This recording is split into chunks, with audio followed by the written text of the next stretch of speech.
But by the 1920s, the economy was booming. It was a time known as the Roaring Twenties, a period of economic prosperity, social change, and cultural dynamism. Everything seemed to be going so well. Like here, we see that the Dow rose by 500% in just about a decade. Everything was going so well, that is, until the crash of 1929 and the Great Depression that followed. It caused enormous hardships for millions of people. By 1933, unemployment in the United States was 25%, and many businesses, farms, and banks failed. We can see from the graph here that from the market went below what it was before the Roaring Twenties.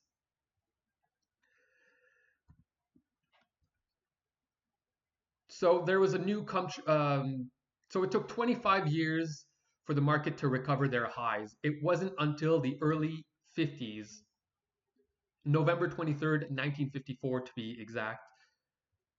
And as the US emerged from the Great Depression, a new culture of comfort and consumption arose. The dream was revised so that the prospects for gain, but now, although it was really modest, was once again within the reach of all. In the 1960s, with the help of Martin Luther King and feminism, the dream was expanded beyond the exclusivity of white man. It is a dream deeply rooted in the American dream, as Martin Luther King said in his famous I Have a Dream speech delivered on August 28, 1963.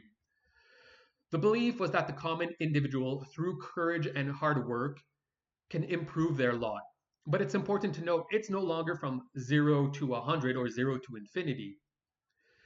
As a parallel development, and likely to keep the infinite dream alive, the California Hollywood bubble gains prominence. That is, the good life marketed as quick, easy, and seemingly unlimited. Riches, prestige, pleasure, beauty, and the rest. Today, the American dream is based on two fundamental concepts. At the societal level, people are asking for equality of opportunity and justice for that equality based on merit.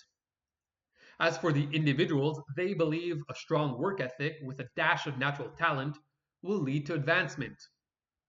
In brief, the faith in hard work to realize our dreams. The citizens believe that they will gain in just value what they invest into the system, based on his efforts and in proportion to his talents, according to the arbitrage of meritocracy. So long as the citizen thinks he can improve his lot, he will accept the conditions in which he was born and submit to the law of competition. Now, I'm going to limit my criticisms here, but I just need to mention that the return on productivity and the wealth gap seems to point to an undeniable reality. Not only that, but it seems to be inherent in the United States itself, a built-in fact of being. And it's not so much the 99% versus the 1%. It's more the 1% subjugating the 50% and the 49% complicit because they can ever so slightly improve their lot.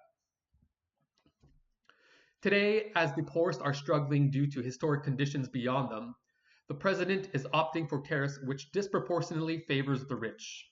You know, the United States in 1870 to 1913, all tariffs, and that was the richest period in the history of the United States, relatively speaking. See, we saw this with the United States in 1870 phase to 3, 1913, the Gilded all Age. tariffs, and that was the richest period in the history of the United States, relatively speaking.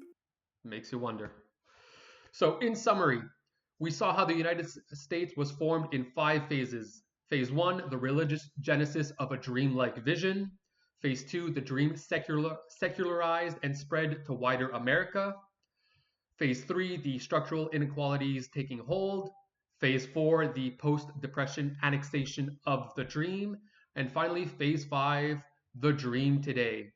We need to acknowledge that it is a bit naive or self-interested to take our present moment out of its historical context.